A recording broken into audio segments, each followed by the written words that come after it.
Umsaidie yeye asilipe na wewe ukose nafasi ya mtoto wako kufuata kazi. Nimeambia hawa ndugu zangu, jameni, tukubaliane.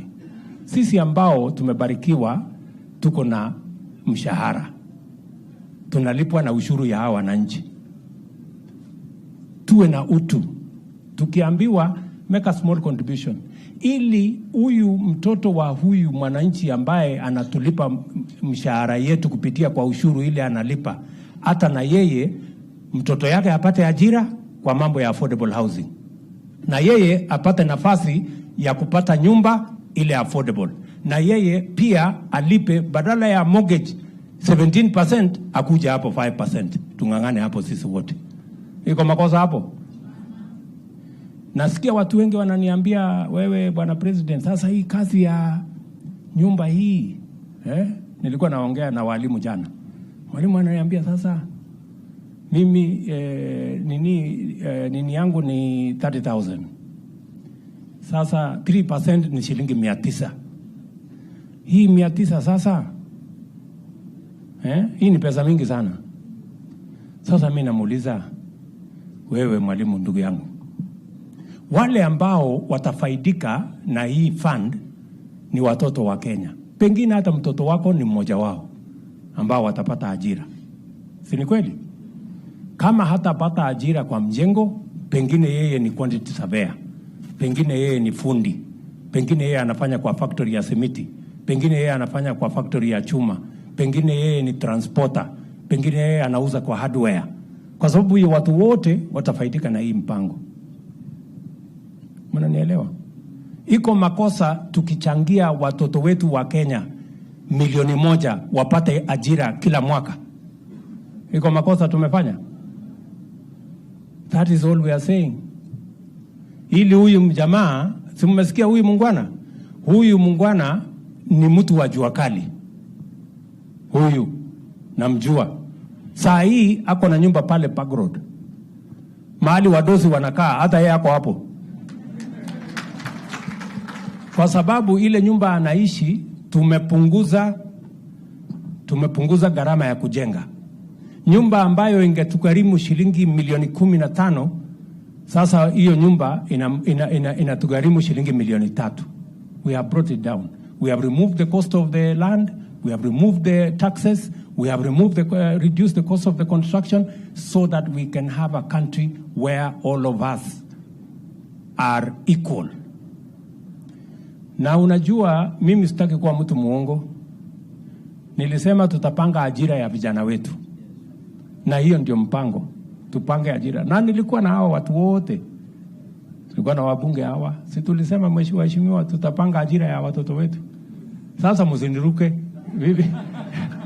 Tuko pamoja katika hii safari mpaka tupange ajira ya hawa watu wa Embu. Watu wa Embu tunaelewana? Tunaelewana?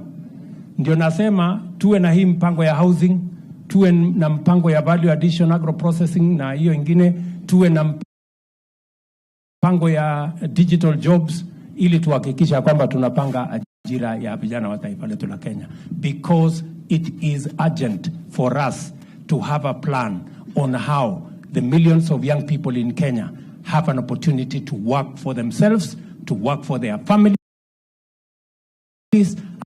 and to contribute their energy, their talent, and their expertise in driving the economy of our country.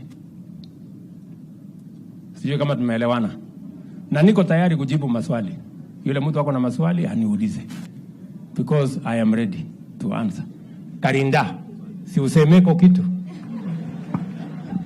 Thank you, Your Excellency. Your Excellency, I want to confirm, nataka kuambia watu wangu wa Embu, tayari I have received a letter kutoka kwa Managing Director wa National Housing Corporation.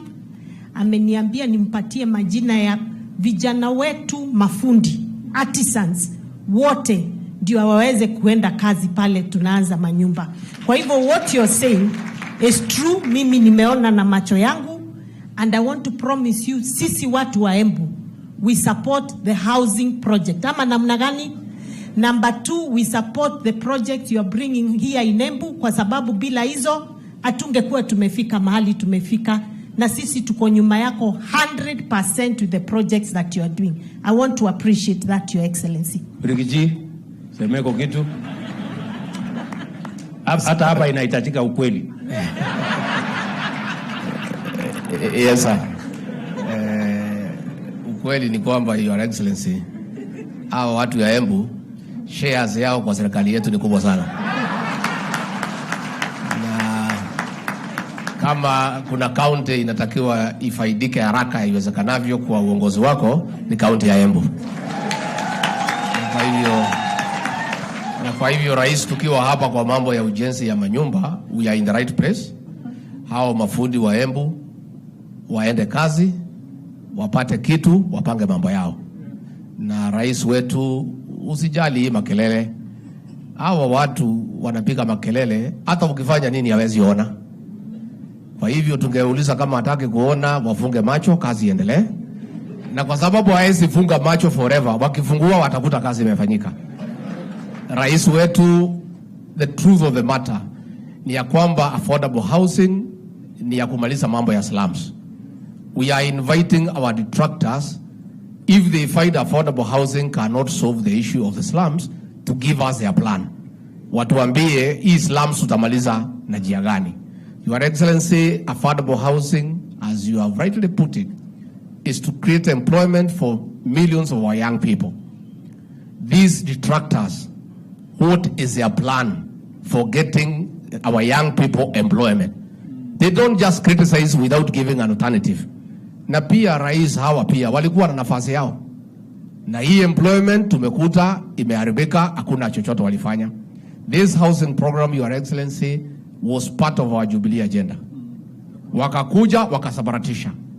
They now would like to sabotage it because ikifanyika wakati wewe uko uongozini, itaonekana ya kwamba ndio waliharibu. Kwa hivyo sisi tunauliza wananchi, rais ako na matumaini mazuri, and he means well for our people, especially the young population, for creating employment. We ask the people of Embu and our leadership to support the housing program for the benefit not only for the people of Embu but the rest of the country. Asante.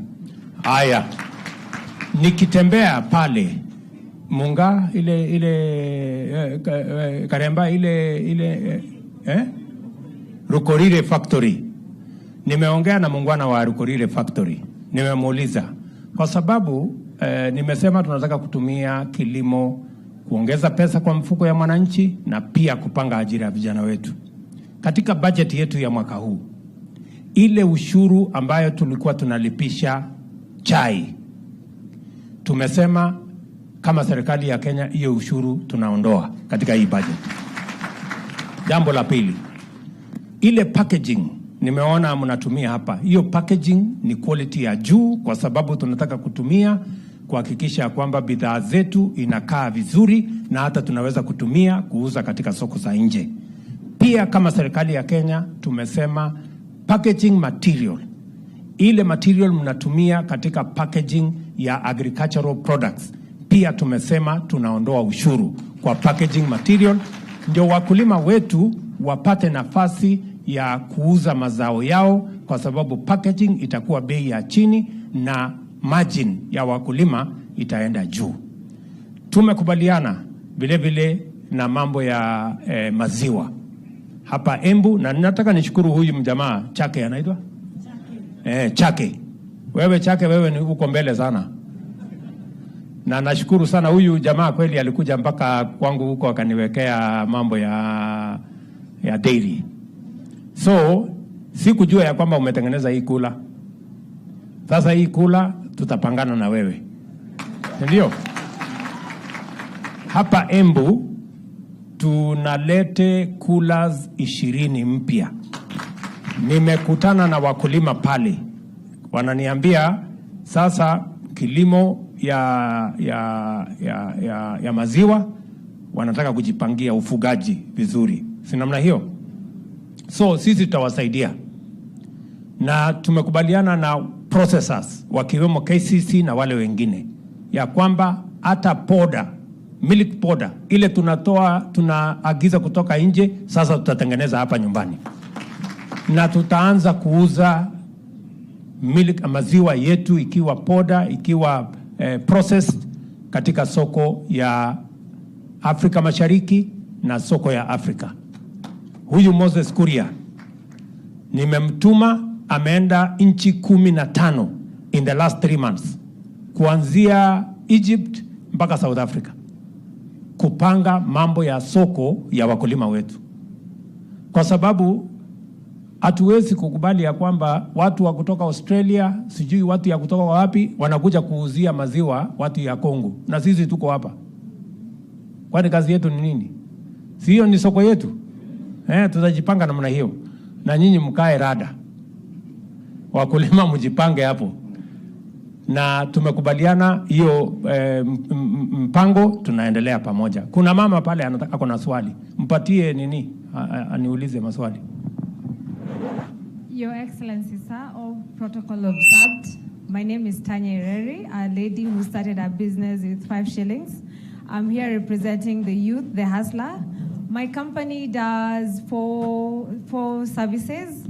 I'm doing leather production. The governor and both Waziri Kuria has ordered a bag. Now, that bag, it requires 6 youth to do it, all individually placed.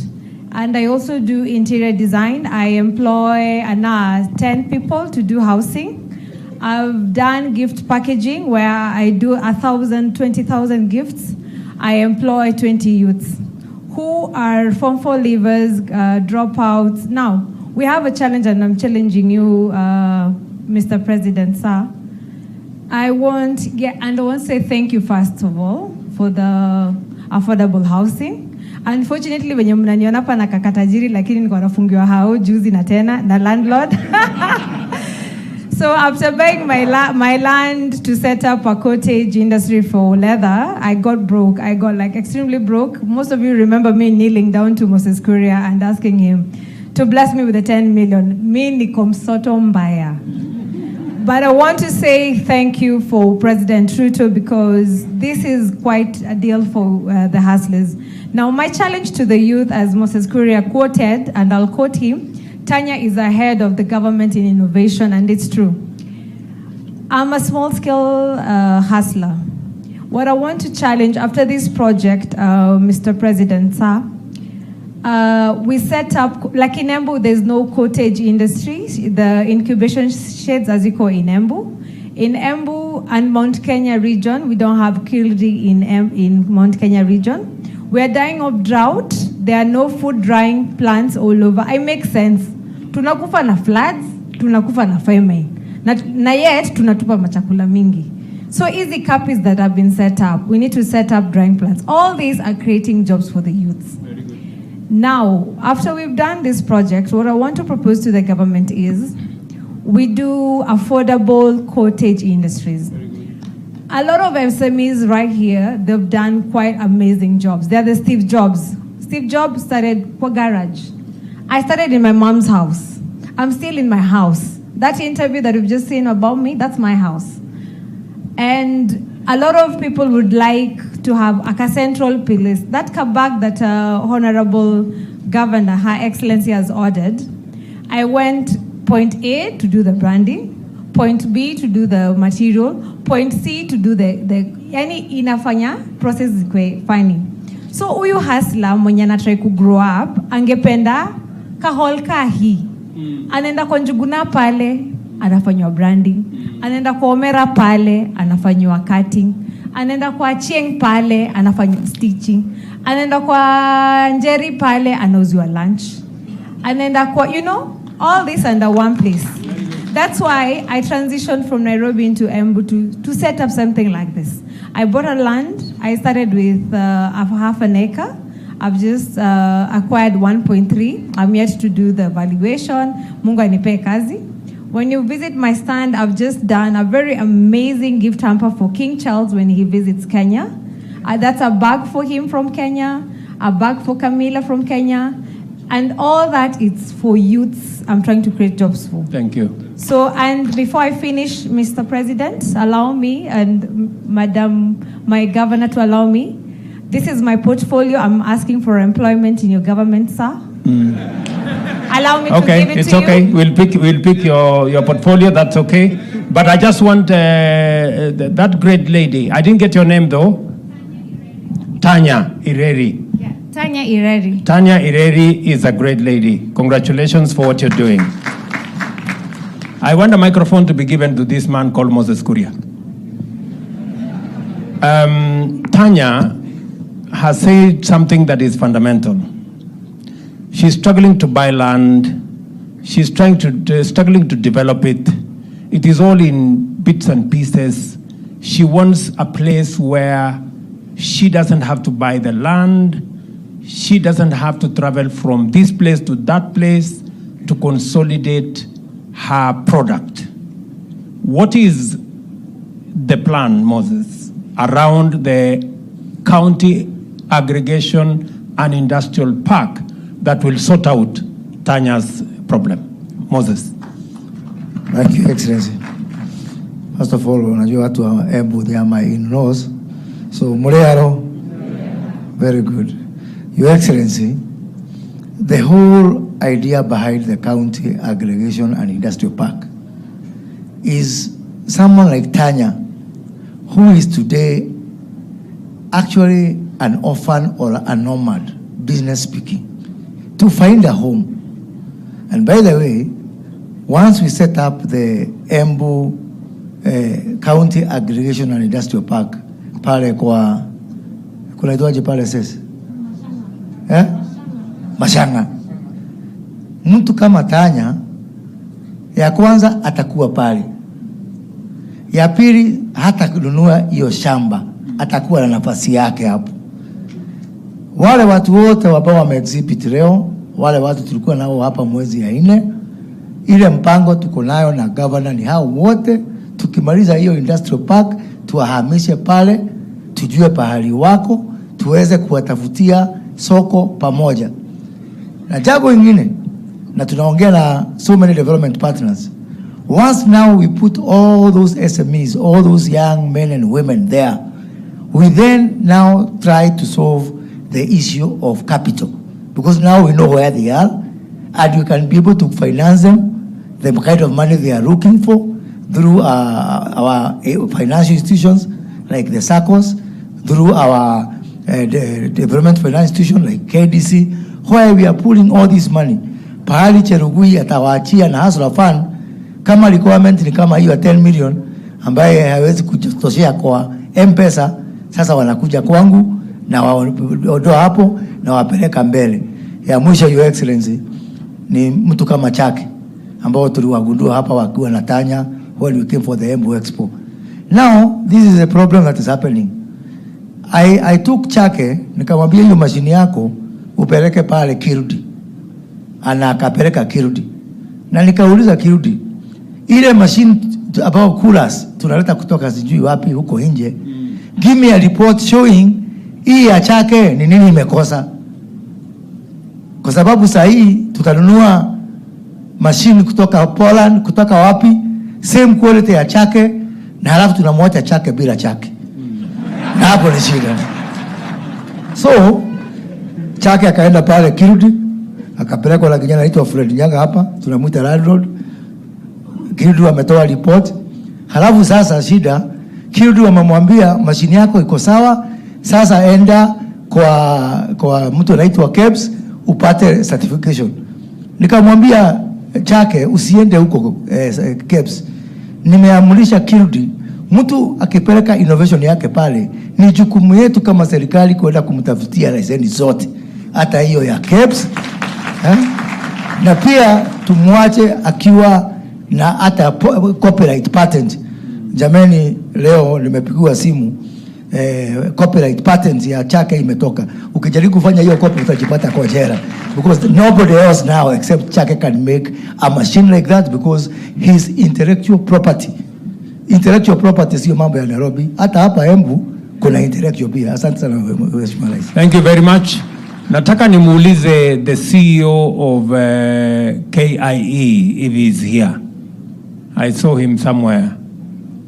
I wonder a fellow, that gentleman anaitwa Narekai, ako wapi? Narekai atafutwe. nataka akuje ajibu Tanya. Meanwhile, I can take another question wakati huyo jamaa anatafutwa. Nataka nijue vile KIE inaweza kumsaidia huyo Tanya, anahitaji 10 million kuendesha biashara yake na mambo yake. Kuna mtu pale nyuma aulize swali. Meanwhile, ngojea Tanya, natafuta mtu ambaye atajibu maswali yako. Kuna muungwana pale.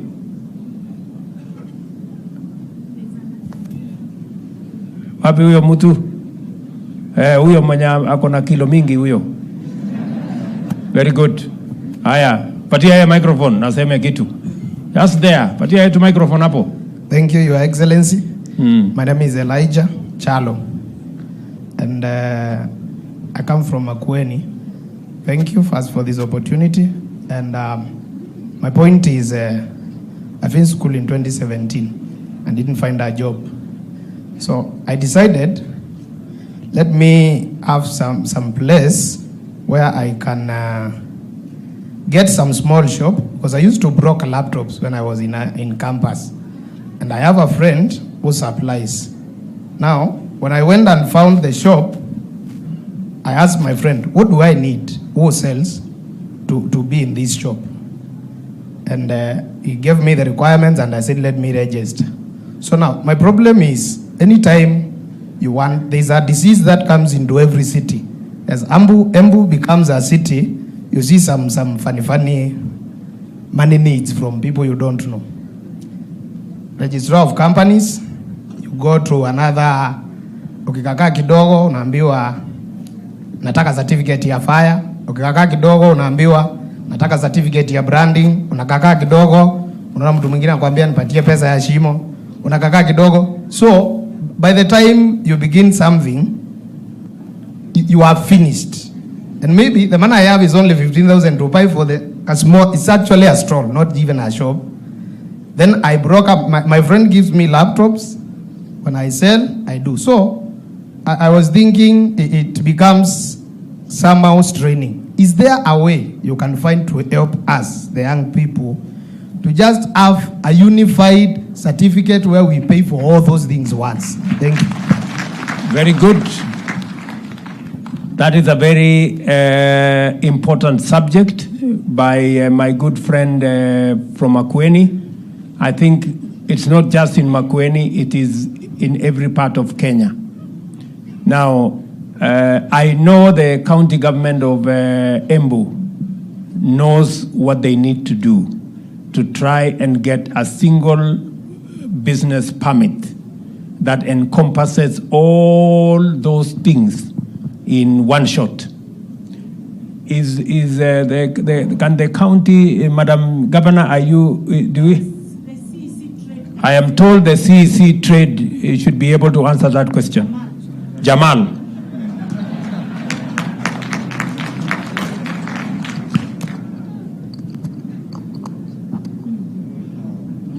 Thank you, Your Excellency, the President, Excellency, the Governor. On business registration and the financial requirements that my friend is talking about is true. As county government, we are doing our best to come together and consolidate all the licenses required. But it is also a huge problem from the national government, because many institutions in the national government are also looking for these licenses. There is NEMA, there are quite a number. No, I think there's NEMA, there's KEBS, there's KRA, there's TF. So when you're setting up... Jamal, let us concentrate on the ones he mentioned. Don't try and shift the problem to another place. There is somebody who will answer for the national government, answer for the county. Now, for the county government, we are doing our best. We have already agreed as cabinet to consolidate the licenses. We are also doing an incubation center. We are putting up the relocation site for the market. After that market, the new market is done, we will have an incubation center for our youth, where we will now protect them from all those institutions. Thank you very much.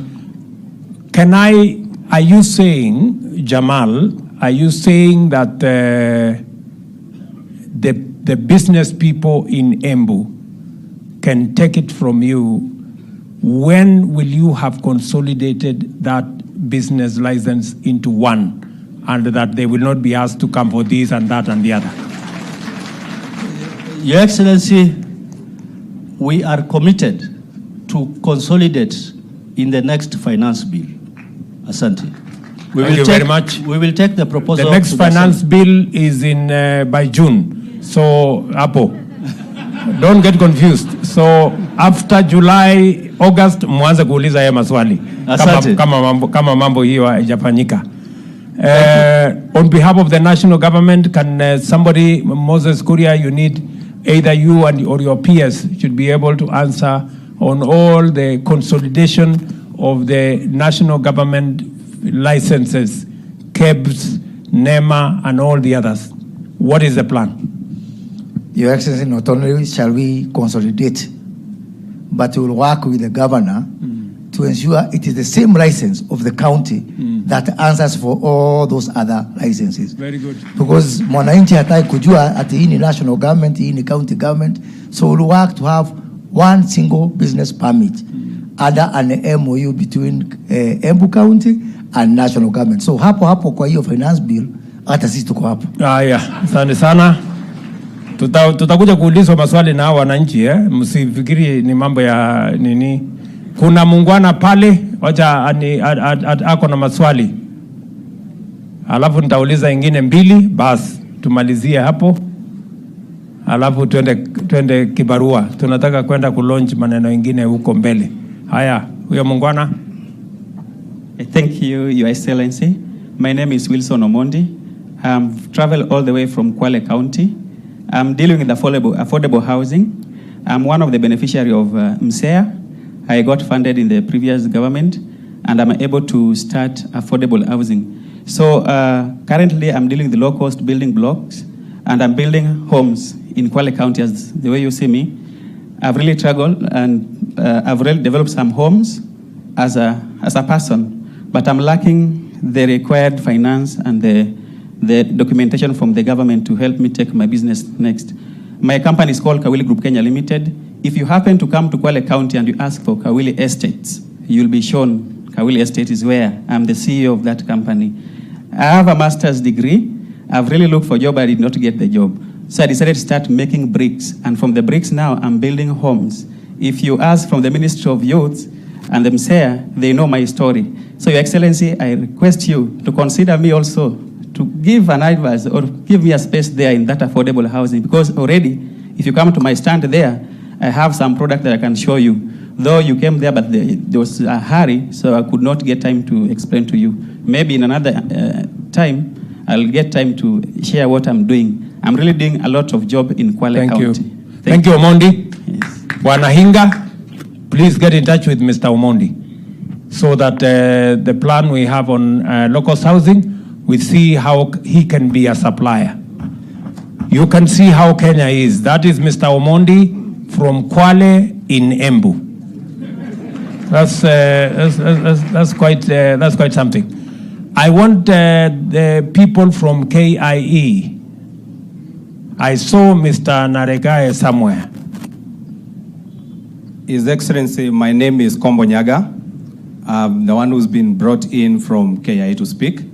I'm one of the people who have been incubated by KIE. No. I want the management of KIE. I want the people. I saw Narekai. Kwani alikuja tu hapa kujionyesha? Pardon? Okay, who comes from KIE? I want to know how Tanya there is looking for credit. I know that KIE, part of your mandate is to support entrepreneurs, Kenya Industrial Estates. Industrial includes what Tanya is doing. Industrial includes what Omondi is doing. How is KIE going to support Tanya? What does Tanya need to do to get the kind of support that she is looking for? What does Omondi need to do? Because Omondi says his challenge is also finances. Watu wa KIE? Your Excellency, thank you very much. We are here. We should be able to assist the team. We have been able to do and assist those who are in the building sector. If you go around, we will also see the kind of end products from the building. So it's just a question of identifying where we are. We visit them and see what they require from us, and we are able to assist them from where they are. You didn't answer my question.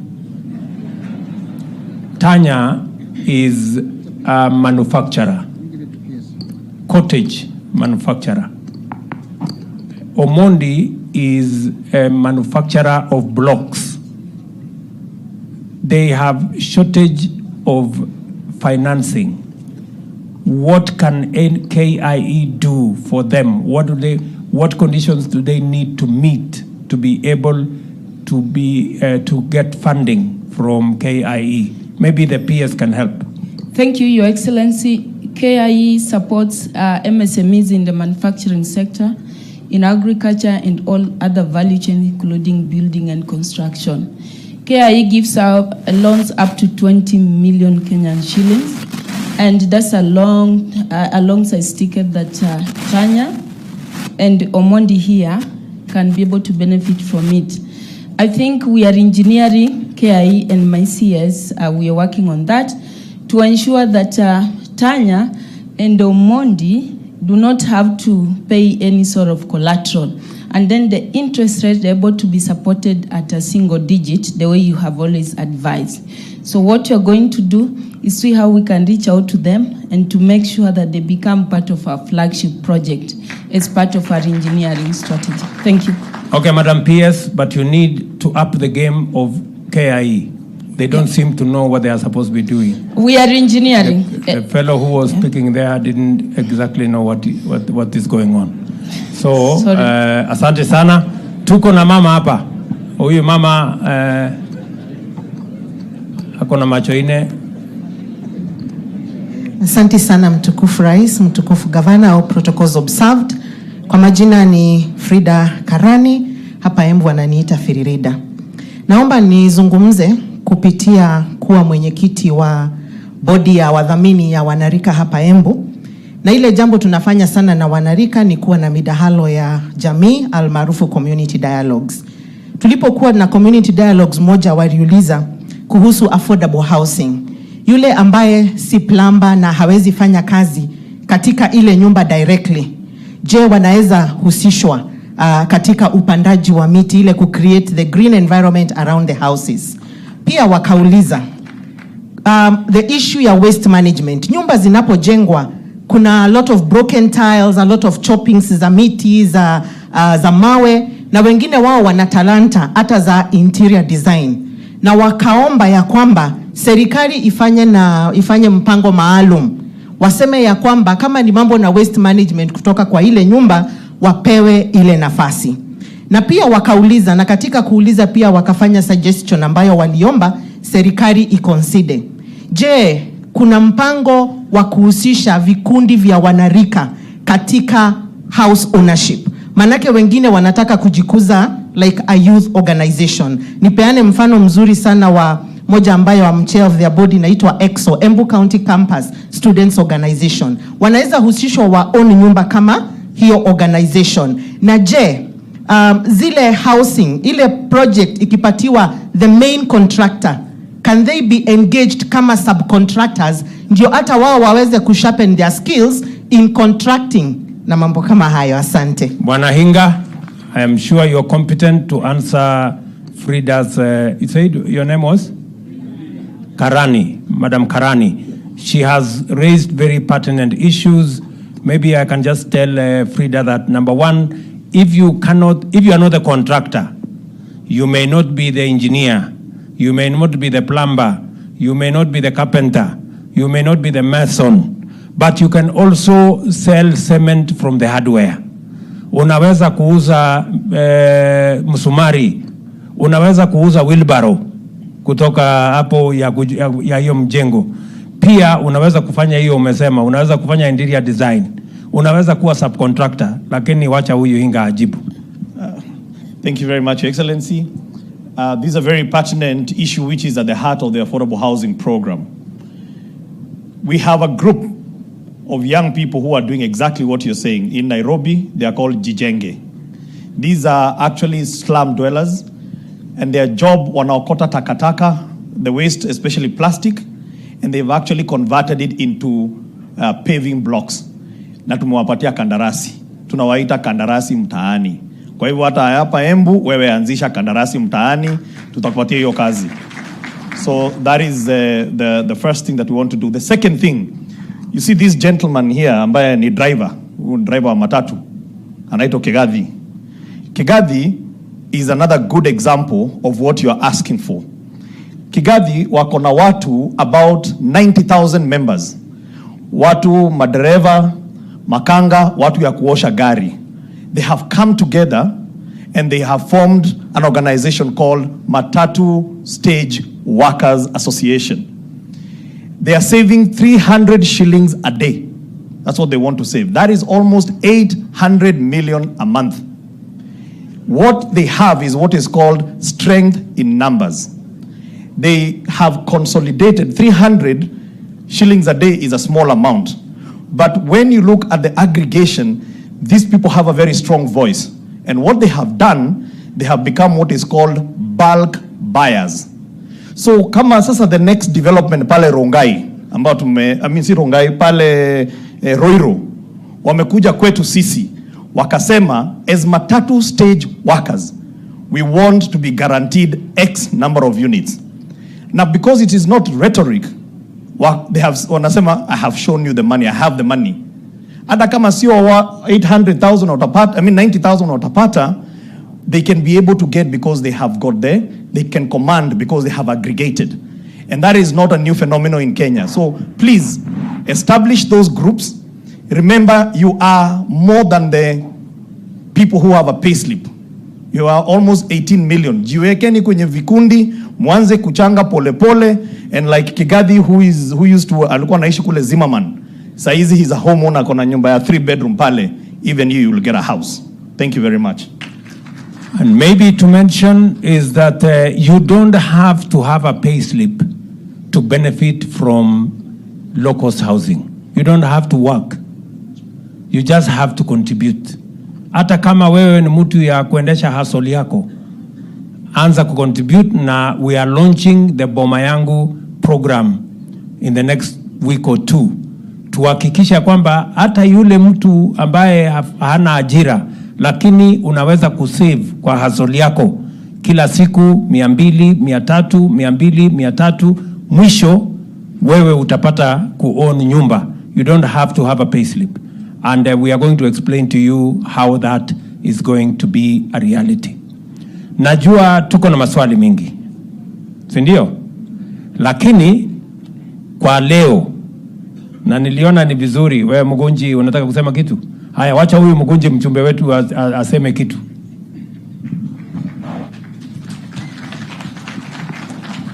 Thank you, Your Excellency, kwa kututembelea tena huku Embu na huku Manyata constituency na hapa pia University of Embu. Ulikuja hapa tena kwa maombi, na hiyo siku tuliomba maombi ikaingia deep ndani in heaven. Kwa sababu Your Excellency akiomba Madaraka Day, aliomba hatukujua inakuja na hii maneno yote. Asante sana kwa kutembea. Your Excellency, mimi nataka kushukuru kwa sababu naona umesaidia hawa wananchi wangu. Unajua si hiyo bili inakuja kule National Assembly. Yes. Na mimi nimeona umeuliza wananchi wetu hapa, tuna support affordable housing? Hebu nione kama tuna support affordable housing. Sasa mimi naona nimepewa ruhusa ya kwenda kupiga kura bunge. Na kazi yangu itakuwa rahisi. But Your Excellency, on the same, I also want to thank you. Kwa sababu kulingana na vile maneno hiko, naona Embu ndio unafanya piloting ya project zako zote. Na kama kuna ingine inakuja pia ufanye piloting huku. Ili tuendelee kunufaika na serikali yako. And as His Excellency the Deputy President says, hii share ya Embu hapa sisi hatukucheka tukikupigia kura. Hatuko tunacheka. Sasa wewe usicheke na sisi. Kwa sababu maendeleo tunataka mingi kulingana na vile kura tulipiga nyingi. Na His Excellency is always very clear that sisi tulishinda Uasin Gishu na percentage ya kura ile tuliweka hapa. Ni kweli? Kwa hivyo we continue piloting for those projects. Now we are waiting for the sports complex at Njukiri. Hiyo tumeongea na wewe na umeniambia maneno iko horizon. Na pia Your Excellency, mimi nataka kukuambia sasa vile nimefanya hesabu yangu. Tulikuwa tunajenga hii stadium hapa. Na nilikuwa very keen kujua exact number of people wale wana benefit locally na jobs zile zinakreatiwa na hiyo construction.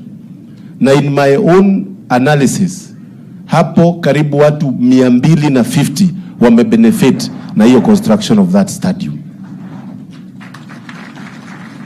So, as you're putting it right, we have to be ruthless tukitafutia vijana wetu kazi. Na hii affordable housing unakuja kulaunch pale. Pia yenyewe nikifanya hesabu karibu 1,000 people directly wataweza kubenefit na hiyo construction. Hao ni vijana wetu huku wale hawana jobs. Si ni kweli watu wetu? Is it true?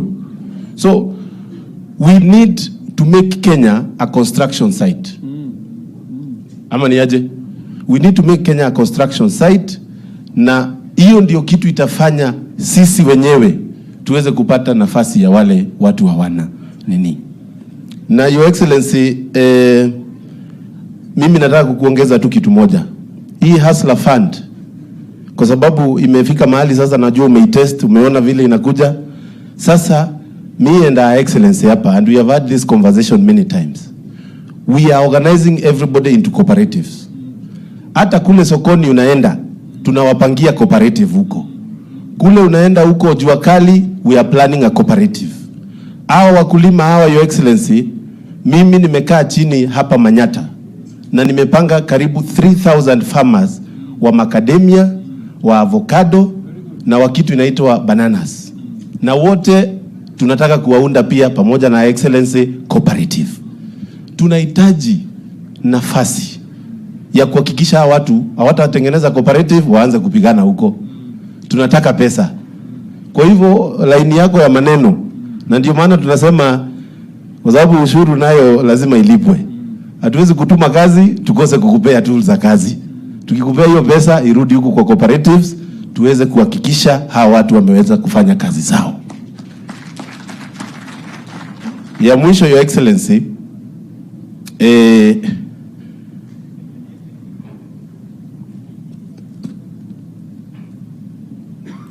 Your Excellency, ni maneno ya ICT.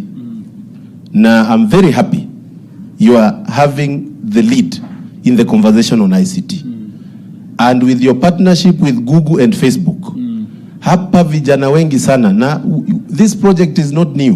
Ilianza kitambo sana. Kuna watu wamenunua kompyuta 5, twingine 10 mahali. Na nimeangalia huku Manyata. So, I want to promise you, hata hiyo piloting ya hiyo ICT inaanza hapa. Mimi within the next 1 week, nitakuwa nimepeana list yangu ya ward levels za ICT hubs. Ili vijana waweze kuingia huko na waweze kufanya kazi. Na hiyo nasema hivyo, bado jitume program ya pale Manyata Technical TVET. Ishafika, leo nimeconfirm computer 100 zimefika hapo. Ni vile hauna uko na mbio ungeweza kwenda pale ukilaunch, lakini tutapanga vile utakuja tena. Ya mwisho, Your Excellency, ni kuhakikisha ya kwamba hawa watu, na ni vizuri tuongee ukweli. Mimi naona watu wa Embu sisi tumebarikiwa. Mnaona aje watu wa Embu? Mumebarikiwa. Na mimi singetaka kusikia watu wa Embu wakiambiwa hawana shukrani. Si ni kweli? Sasa mimi nawaomba vile serikali inatuhudumia, sisi tukue hiyo information mmepata hapa, ni nyinyi mtaenda kusambaza huko mkionyesha vile maneno inaendelea katika serikali. Otherwise, Your Excellency, asante sana. Niko na marafiki wengi sana wabunge hapa, utaweza kuwatambua, asitoke tu aende zao. Asante sana. Thank you. Tafadhali tunaweza keti chini, wadosi wako hapa mbele. Okay. So huyu muungwana Mkunji amesema kuhusu mambo ya cooperative. Na kwa sababu tulikubaliana ya kwamba mambo ni bottom kwenda up. Ama tulikubaliana aje? Wale mahasla wako pale chini ndio nilipanga for the first time tuko na wizara ambaye inashughulika. Nasikia kuna mtu ameangusha kamia hapa. Sasa sijui ni ya nani?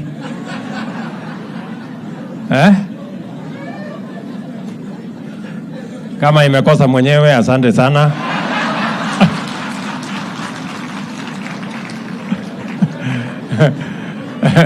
Nitanunua mahindi choma barabarani kielekea. So, Bwana Mkunji, tulikubaliana ya kwamba kwa sababu mambo ni bottom up, ndio tukawa na wizara ya MSME na cooperative, a whole ministry dedicated to mambo ya wafanyabiashara wadogo wadogo na pia kwa mambo ya cooperative. Nimekusikia vizuri, umesema hizi cooperative wanahitaji pesa. Na ni kweli.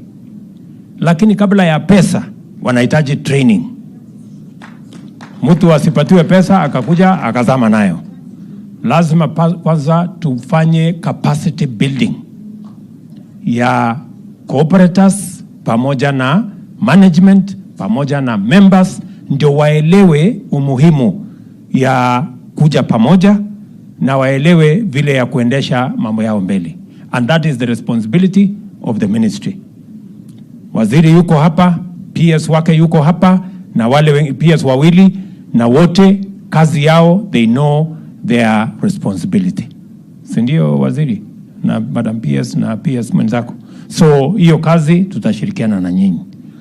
Kwa hivyo watu wa Embu, nimefurahi sana kufika hapa na washukuru sana. Mjue tunawapenda sana. Hapa tuko na waheshimiwa wabunge. Wacha niwasimamishe wabunge wetu. Tuko hapa na Mporo Waburi kutoka hapa Meru, mpigeni makofi. Tuko na huyu anaitwa Nyakundi kutoka Kisii, mpigeni makofi. Tuko hapo na Morioki kutoka hapa Mbere South, mpigeni makofi. Tuko na Roko ni kutoka Mbere North, mpigeni makofi. Hako na barua yake, atasema eko mahali kidogo hapo. Haya, tuko na huyu muungwana kutoka Imenti Igembe North, anaitwa Julius Mwalimu. Tuko na Karemba Bwana Mushangi kutoka hapa Runyenjes. Tuko na mama yetu Double N, mpigeni makofi, mama county wa hapa Embu. Tuko na Mundiki senator wetu wa Embu. Asante sana senator. Tuko na huyo muungwana anaitwa Ngeno kutoka Narok, yeye ndio chairman wa kamati ya bunge ya mambo ya housing. Tuko na secretary general wa chama ya UDA anaitwa Cleophas Malala, pigeni makofi. Tuko na mawaziri wetu. Tuko na waziri Moses Kuria, pigeni makofi, amezungumza. Tuko na waziri wetu wa ICT anaitwa Eliud Owalo, huyo ndiye atazungushana na mambo ya ICT hub na hotspot na hiyo ingine. Tuko na ndugu yetu wa kutoka hapa nyumbani anaitwa Anthony Njeru. Tuliambiwa anaitwa Anthony Njeru. Huyo Justin Muturi ambaye ni Attorney General wetu, sindio? Haya, tuko na Zakaria Njeru. Wacha sasa ile Njeru yenu, huyu ndio Njeru mwenyewe. Zakaria Njeru ndio waziri wetu wa mambo ya mashamba. Tuko na waziri Chelugui, ni waziri wetu wa mambo ya cooperative na hiyo ya MSMEs. Tuko na mama wetu Mworia ambaye ni permanent secretary wetu wa mambo ya TVET. Tuko na PS wetu wa housing Bwana Charles Hinga. tuko na PS wetu wa mambo ya MSMEs, anaitwa Mama Mangeni Susan. Tuko na ndugu yetu PS wa mambo ya cooperatives, Patrick Kilemi, mpigeni makofi. Tuko na ule mungwana anaitwa Juma Mukwana, ndio PS wetu wa mambo ya industry, ndio huyo hapo. Tuko na speaker wetu Tiririka, huyu mtu wa hapa Tiririkwa, mpigeni makofi. Tuko na deputy governor wetu, mpigeni makofi, huyo mungwana Bwana Mugo. Tuko na MCS, waheshimiwa wabunge wa kaunti ya hapa, asanteni sana waheshimiwa, tuwapigie makofi.